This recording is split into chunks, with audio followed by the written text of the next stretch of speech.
Welcome! In this video I'll show how you can make a collage on Android.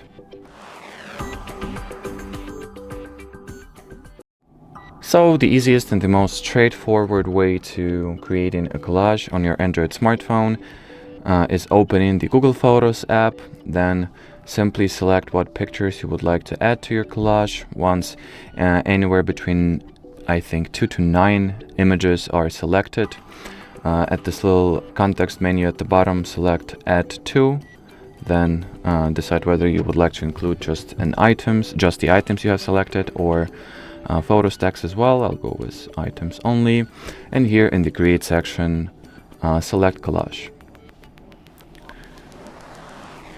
Now you can obviously edit your collage by tapping at the photos, swapping them out, editing them, replacing photos on the collage, changing the collage grid, and do all kinds of customizations and other personalizations that you would like to make to your collage. Then press the save button to save those changes and save this collage as a separate picture in your gallery, and here you have it.